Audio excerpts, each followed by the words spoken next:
Hello everyone, welcome back to the channel. आज के इस वीडियो में हम हमारी यूनिट 1 के टॉपिक पर आएंगे जिसका नाम है क्रैमर्स रूल। ये सबसे इम्पॉर्टेंट टॉपिक है और ये एग्जाम्स में मोस्टली पूछा ही जाता है। आई विल रिकमेंड कि आप इसको साथ ही साथ अपनी नोटबुक्स में करें जिससे कि आपको समझने में दिक्कत ना हो और इसके क्वेश्चंस करने में भी दिक्कत ना हो। सबसे पहले जब हम इसकी बात करेंगे तो हम आएंगे वर्किंग रूल के ऊपर। अभी जो मैं आपको वर्किंग रूल इसमें समझाऊंगी वो शायद इतना अच्छे तरीके से ना समझ आए, लेकिन जब हम इसके क्वेश्चंस करेंगे तो आप इसको रिलेट कर पाओगे। जो सबसे पहला पॉइंट आता है वो आता है if d is not equal to 0 then unique solution हमें मिलेगा एंड सिस्टम क्या होगा, सिस्टम विल बी कंसिस्टेंट। ठीक है, तो सिस्टम क्या होगा, सिस्टम इज कंसिस्टेंट। अब आपको पता हो कि कंसिस्टेंट का मतलब क्या होता है। कंसिस्टेंट का मतलब होता है यूनिक भी आ सकते हैं आपके आंसर और आपका इनफाइनाइट भी हो सकता है। That is the meaning of the term consistent. यहाँ पर मैं सिर्फ कंसिस्टेंट टर्म की बात कर रही हूँ कि इसका मतलब है कि यूनिक भी आ सकता है और इनफाइनाइट भी आ सकता है। लेकिन जब हम यहाँ पर कह देंगे it will give us unique solution, that means we will have the unique solution. Okay, अब हम पहले इसी का एक क्वेश्चन सॉल्व करते हैं जिससे कि जो हमारा पहला पॉइंट है ये आपको क्या हो जाए, क्लियर हो जाए। तब हम सेकंड पर आएंगे और सेकंड जो वर्किंग रूल है उसका क्वेश्चन करेंगे। पहले उसका समझेंगे रूल को किसके द्वारा, उसके क्वेश्चन के हिसाब से। क्लियर? ओके, सबसे पहले हम इसे क्वेश्चन पर आते हैं जो कि इसी को प्रूव कर रहा होगा, इस वर्किंग रूल को। तो जो हमारा क्वेश्चन है, question number 1, that is solve using Cramer's rule. ठीक है, मैंने CR लिख दिया यहाँ पे।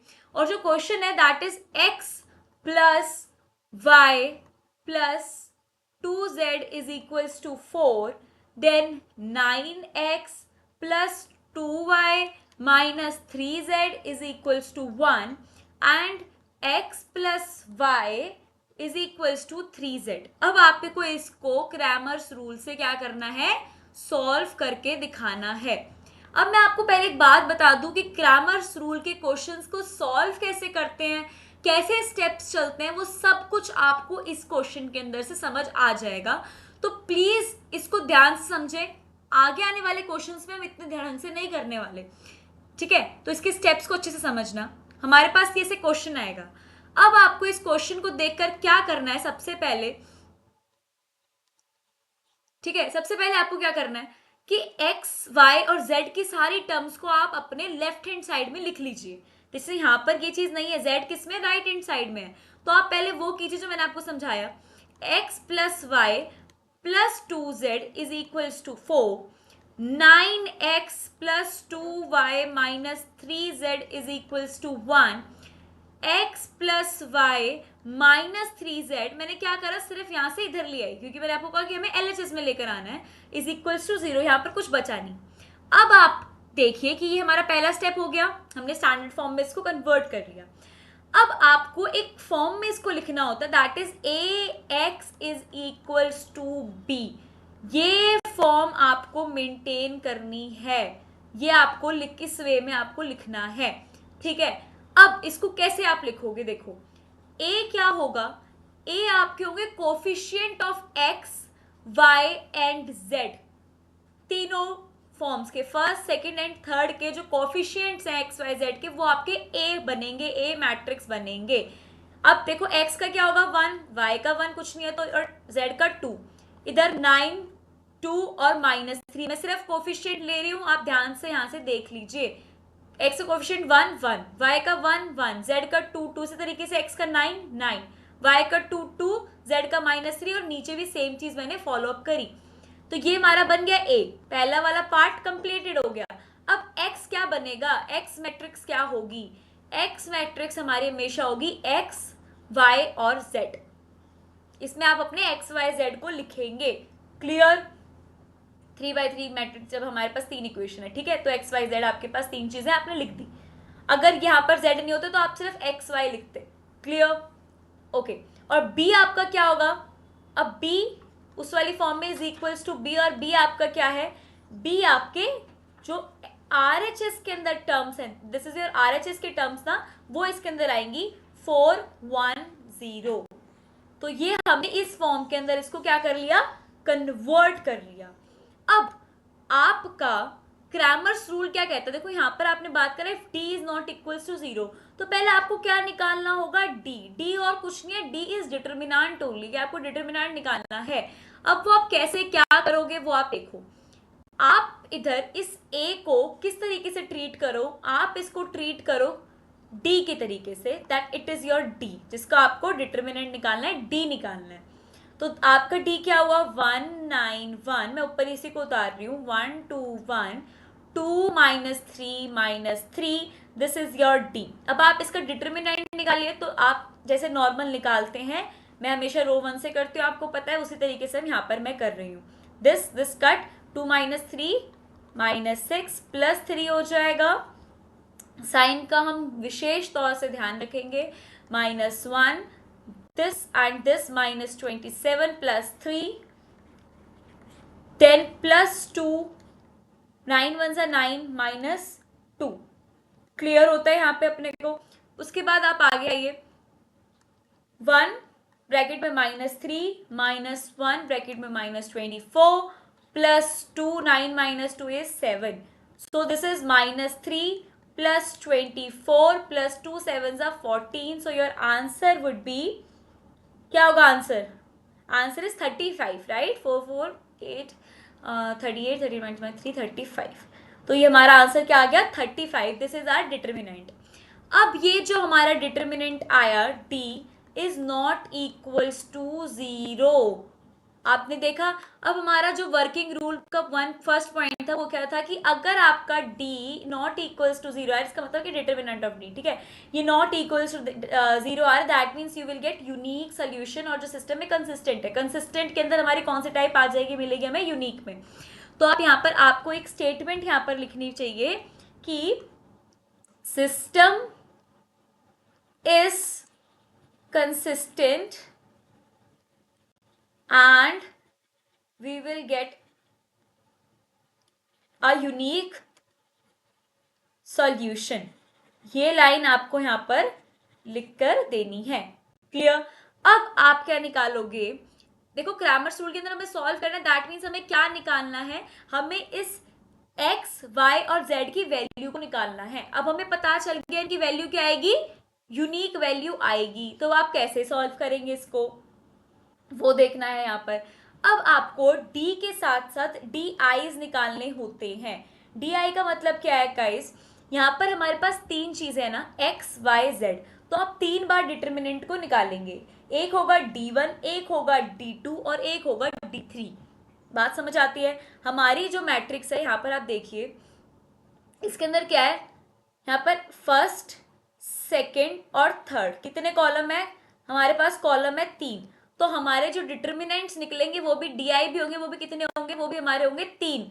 अब वो कैसे, वो अब यहाँ पर देखिए, हम निकालना है D1, D2 और एक D3। आप पहले सबसे पहले देखिए D1 कैसे निकालेंगे। तो D1 के लिए हमें एक मैट्रिक्स लेनी पड़ेगी जिसका आप D1 निकालेंगे। अब आपको क्या करना होता है D1 के अंदर, जब D1 की बात है ध्यान से, तो आपका जो कॉलम 1 है ये रिप्लेस हो जाएगा विथ बी, मतलब जो बी के ये एलिमेंट्स हैं 4 1 0, ये जो हमारी मैट्रिक्स है जिसके एलिमेंट्स हैं ये आपके बन जाएंगे फर्स्ट कॉलम ऑफ D1। ठीक है, तो क्या हो जाएगा यहाँ पर, इट वुड बी 4 1 0, और बाकी जो आपकी मैट्रिक्स है, ठीक है, जो ये बाकी की मैट्रिक्स है C1 C2 कॉलम, ये आपके एज इट इज रहेंगे, इसमें कोई चेंज नहीं आने वाला।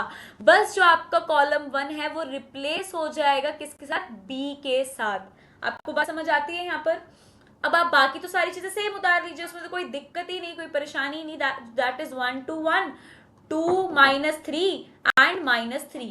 अब आप इसका क्या निकालिए, डिटर्मिनेंट निकाल लीजिए।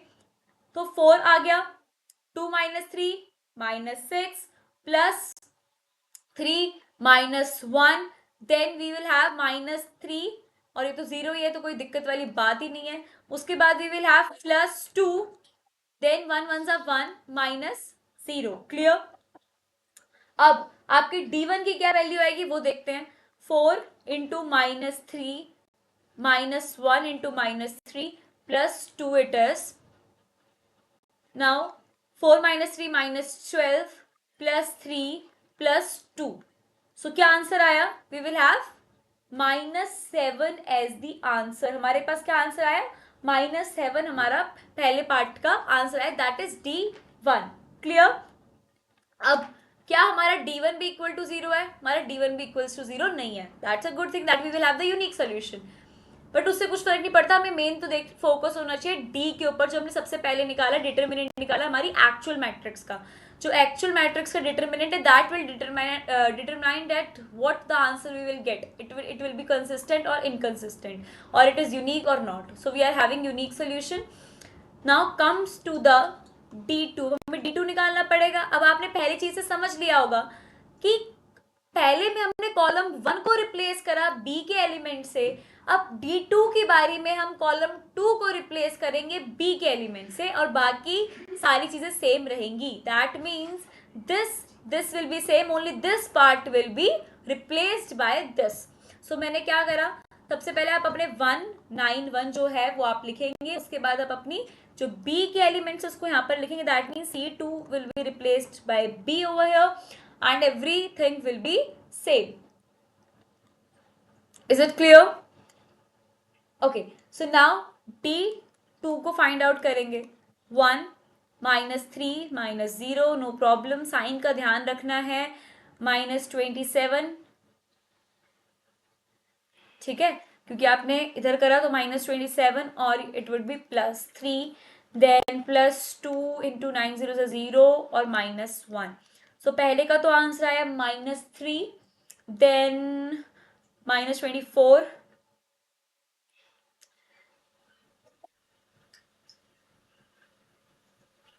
-4 into -24 would be +96, then it is -2.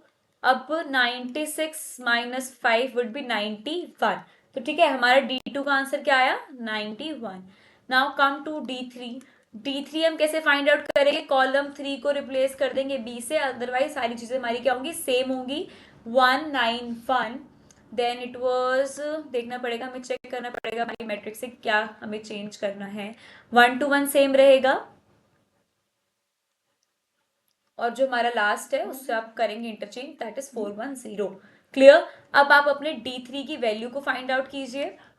1 इधर, 2 0 0, -1 -1, 9 0 0 -1 +4, 9 1 9 -2, that is -1 +1 plus 9 minus 2 7 7 4 28. So your answer would be 28. So D3 is 28, right? तो अब हमारे पास D की वैल्यू आ गई, जो कि हमारी क्या थी? 35 थी. Let me check it out. हाँ, इट वॉज 35. ओके, उसके बाद हम लोगों ने D1 निकाला. D1 की हमारी वैल्यू थी -7. D2 हमारा 91 है, और D3 हमारा क्या आ गया? 28. अब हम इससे x y z की वैल्यू कैसे निकालेंगे, जो कि हमें पता है यूनिक आएगी. तो x की वैल्यू के लिए आप क्या करेंगे? D1/D, ठीक है. y की वैल्यू के लिए आप क्या करेंगे? D2/D, एंड z की वैल्यू के लिए आप क्या करेंगे? D3/D. D1 की वैल्यू आप यहां से देख लीजिए, 35. ओके, सॉरी, यहां पर D1 की जगह आएगा -7. D is 35. This is the value of our x. काटेंगे तो क्या आ जाएगा? x is equals to -1/5. y की वैल्यू देखिए क्या आएगी? 13/5, क्योंकि D2 की वैल्यू क्या है हमारी? 91 है, और ये हमारा 35 है. तो आप जब कैंसिल आउट करेंगे तो आपके आंसर क्या आएगा? मैंने ये पहले ही कर लिया, तो इसलिए मैंने इसका आंसर डायरेक्ट आपको लिख दिया, ठीक है. उसके बाद आता है हमारा z के लिए आप देखिए D3 क्या है? 28, और D क्या है हमारा? 35. इसको भी आप कैंसिल आउट कर दीजिए, तो क्या आ जाएगा? 4/5. तो z की वैल्यू आ गई 4/5। तो हमें जो एक्स वाई जेड निकालना था वो हमने निकाल लिया, जो कि हमारी एक्स जो मैट्रिक्स बनाया था उसका आंसर है। तो आप इसको ऐसे रिप्रेजेंट भी कर सकते हैं, ठीक है। This is our answer. और इस तरीके से हमने हमारे क्रैमर्स रूल से इस क्वेश्चन को सॉल्व करा। तो ये क्वेश्चन कैसे आता है एग्जाम में कि find the value of x matrix bye Cramer's rule.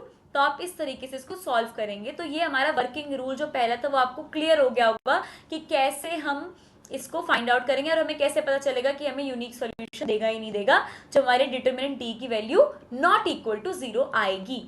So this is our first step. I hope it is clear. Okay so हम देखते हैं सेकेंड रूल, ठीक है।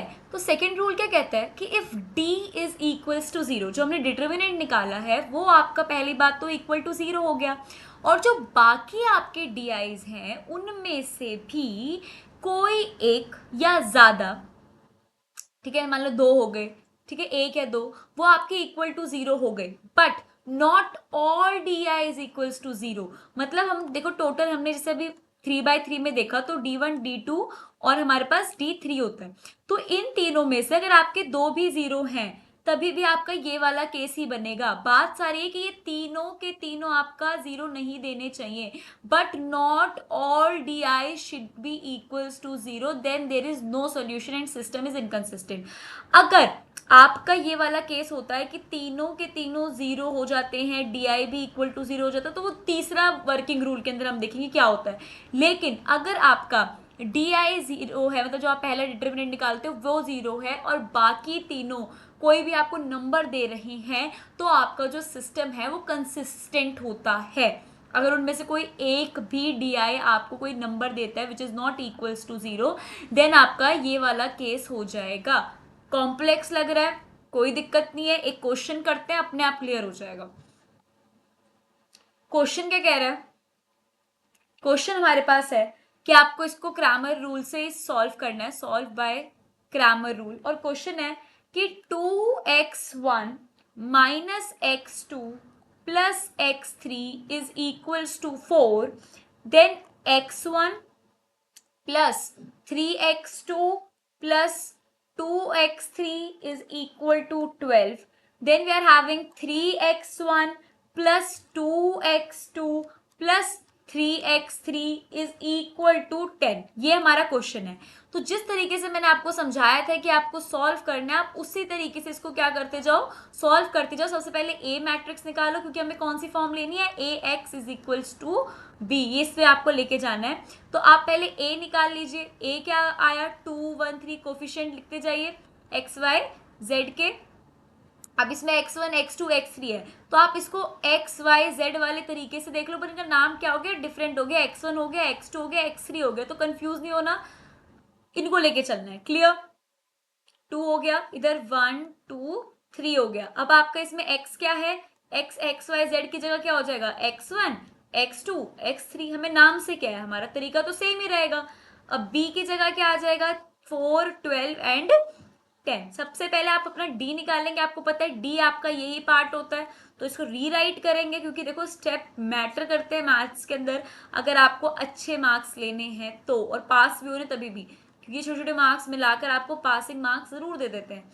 अब इसका आप डिटर्मिनेंट निकालिए, 2 3 3 ज़ा 9 माइनस 4 प्लस 1 हो जाएगा, क्योंकि माइनस का साइन पहले से हमारे पास है, 6 प्लस 1 2 1 ज़ा 2 माइनस 3 3 ज़ा 9। ये तो आपको फटाफट निकालना आ जाना चाहिए, बहुत क्वेश्चंस हम कर चुके हैं। क्लियर? अब देखो 2 5 ज़ा 10 होता है, -3 और ये -7, तो हमारे पास आंसर क्या आया, 0 आंसर आ गया। अब हम ये नहीं कह सकते कि भाई ये हमारा क्या नाम है, नो सोल्यूशन वाला केस है, तो इस ये इनकंसिस्टेंट है, अभी आप नहीं कह सकते, क्योंकि हमें पहले क्या निकालना पड़ेगा, इसके सारे डी आईज को हमें फाइंड आउट करना पड़ेगा। तो पहले आप D1 निकालने के लिए क्या करेंगे, इसको चेंज कर देंगे B के साथ। B आपको यहाँ पर क्वेश्चन में गिवन है 4 12 एंड 10, तो आप यहाँ पर 4 12 और 10 लिख लीजिए, यहाँ पर सेम लिख लीजिए, और इसको फटाफट से हमें क्या करना है, सिर्फ सॉल्व ही तो करना है, कर दो।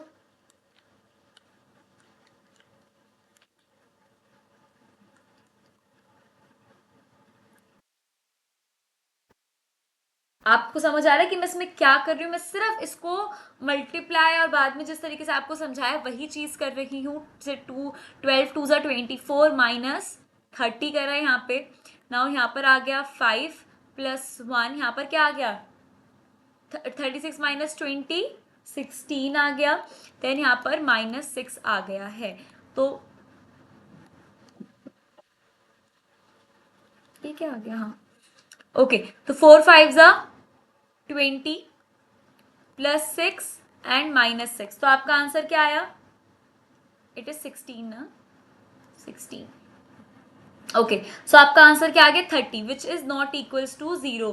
अगर एक भी आपका नॉट इक्वल टू 0 है डी आई, दैट मीन्स हमें बाकी चीजें सॉल्व करने की जरूरत ही नहीं है। हम कह सकते हैं कि द सॉल्यूशन इज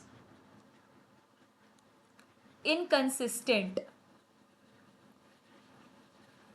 ठीक है, इनकंसिस्टेंट है और यहां पर लिख सकते हैं नो सॉल्यूशन। ये हमारा नो सॉल्यूशन वाला केस है। ये हमारे इसका आंसर हो जाएगा क्योंकि हमारा एक भी D I not equal to 0 आ गया। सारे आ जाए नॉट इक्वल टू 0 तभी भी सेम चीज है, एक आ जाए तभी भी सेम चीज है, दो आ जाए तभी भी सेम चीज है। तीन के तीन 0 नहीं होने चाहिए। एक भी नॉट इक्वल टू 0 हमारा कौन सा वाला केस ले आता है? ये that not all D I's is equal to 0, कोई एक भी हो जाता है, एनी वन और मोर, तो हमारा कौन सा केस आ जाएगा? नो सॉल्यूशन वाला और इनकंसिस्टेंट वाली चीज आ जाएगी। क्लियर है यहाँ पे चीज? ओके ठीक है, तो अब हम एक लास्ट रूल देख लेते हैं, उसके बाद हमारा ग्रामर्स रूल खत्म हो जाएगा। तो जो हमारा लास्ट रूल है वो कहता है if D and D I's all are equal to 0 then system हमारा कंसिस्टेंट होगा। लेकिन हमने देखो सबसे पहले केस में देखा था कंसिस्टेंट था लेकिन यूनिक सॉल्यूशन के साथ, इधर कंसिस्टेंट होगा विद इनफाइनाइट सॉल्यूशंस। इसमें इनफाइनाइट सॉल्यूशन अपने को मिलेंगे। हम इससे पहले बात कर रहे थे कि भाई अगर सारे 0 आ गए तो तीसरा एक चीज बनेगी, तो वो ये है कि हमें इनफाइनाइट सॉल्यूशंस मिलेंगे। अब इसका एक फटाफट से क्वेश्चन देख लेते हैं जिससे कि हमारा ये पूरा टॉपिक कंप्लीट हो जाए। पहले क्वेश्चन की बात कर लेते हैं। क्वेश्चन हमें कहता है कि भाई आपको क्रैमर्स रूल से सॉल्व करना है और क्वेश्चन कुछ इस टाइप से है, x plus y plus z is equal to 1, then x plus 2y plus 3z is equals to 4, then x plus 3y plus 5z is equals to 7। फटाफट से पहले इसका हम a बना लेते हैं। 1 1 1 1 2 3 1 3 5, then we will have x which is x y z, इधर कोई दिक्कत नहीं है, x1 x2 वाली बात नहीं है। और उसके बाद हमारा जो b होगा वो क्या होगा? 1 4 और 7। आप सबसे पहले इसको a को किस में कर दो कन्वर्ट? d के अंदर, क्योंकि आपको डिटर्मिनेंट निकालना है। 1 1 1 1 2 3 1 3 5, इसका डिटर्मिनेंट फटाफट से निकाल लेंगे हम लोग।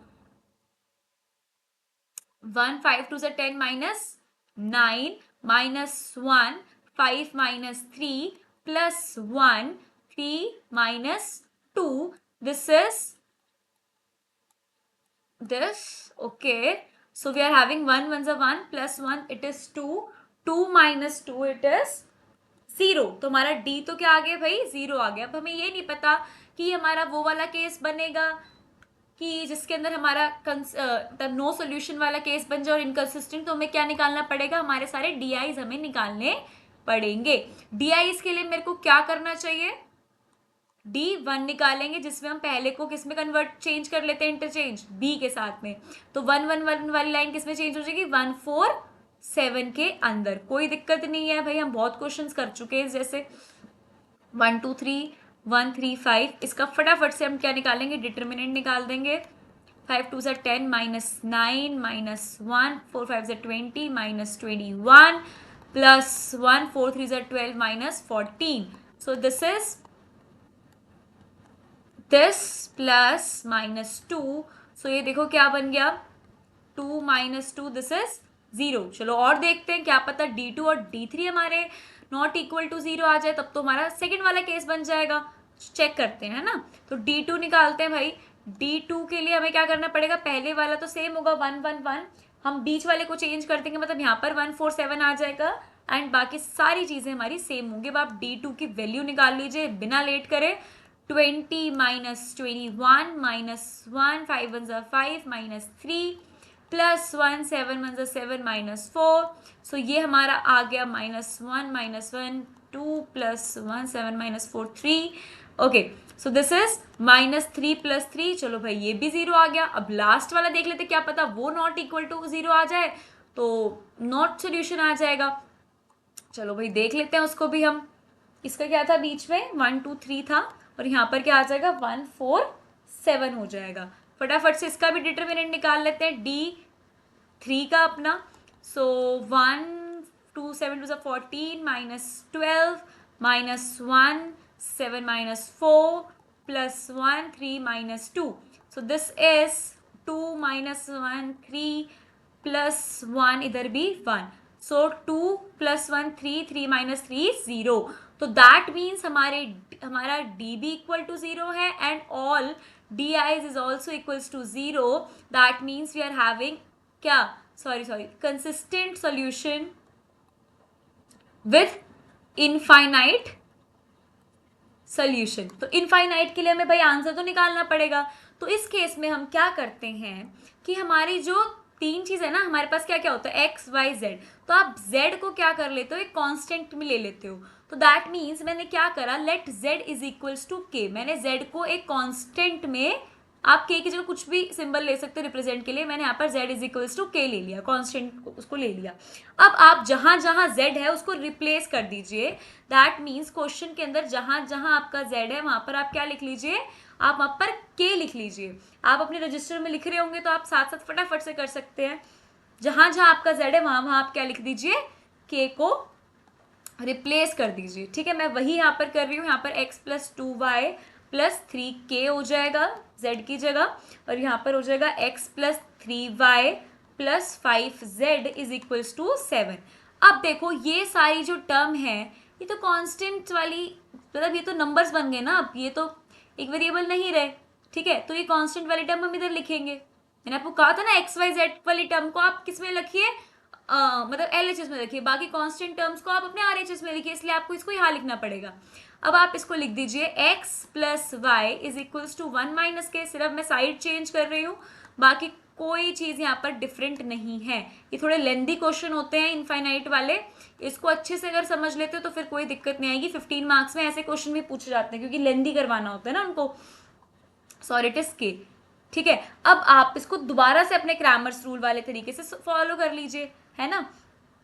अब इस केस के अंदर आपको क्या लेना है, सिर्फ दो पार्ट को लीजिए, फर्स्ट इक्वेशन को ले लो, सेकंड को ले लो, या थर्ड को, मतलब दो दो का पेयर लेना है, या तो आप सेकंड थर्ड को ले लो, फर्स्ट थर्ड को ले लो। मैं सिर्फ ये दो ऊपर वाली टर्म्स को ले रही हूँ क्योंकि हम 2/2 के मैट्रिक्स को सॉल्व करेंगे। ठीक है, ओके। सो यहाँ पर देखो मैंने ऊपर वाली दो टर्म्स ली और इनका AXB बनाऊंगी जैसे मैं बनाती थी। तो 1 1 1 2 मैंने कोफिशिएंट लिख लिए एक्स वाई के, और x की जगह मेरा क्या आ जाएगा, एक्स वाई आ जाएगा, और b की जगह मेरा क्या बन जाएगा 1 माइनस के और 4 माइनस 3k। दो इक्वेशन उठाई थी 1 1, और इनके हिसाब से मैंने 2/2 के मैट्रिक्स के हिसाब से चीजें कर दी हैं।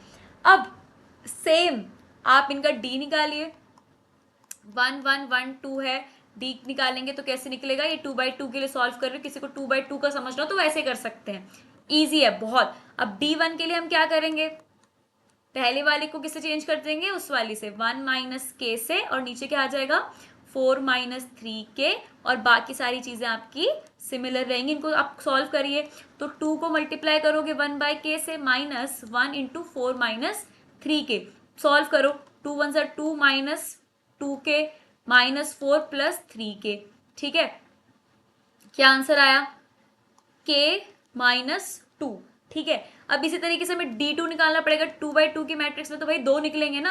यहाँ पर शुरुआत में देखो 1/1 ही रहेगा, और यहाँ पर वो चीज़ चेंज हो जाएगी, 1/k यहाँ पर आ जाएगा, और यहाँ पर 4 माइनस 3k आ जाएगा। सॉल्व कर लो, ये तो ईजी है। माइनस का साइन आएगा, देखो साइन की आपको बहुत ध्यान रखना पड़ेगा, -1 और माइनस माइनस प्लस 1 है, इसकी वजह से आपका सारा आंसर गलत हो सकता है। तो मेक श्योर कि आप इसमें तो किसी तरीके की कोई गड़बड़ ना करें।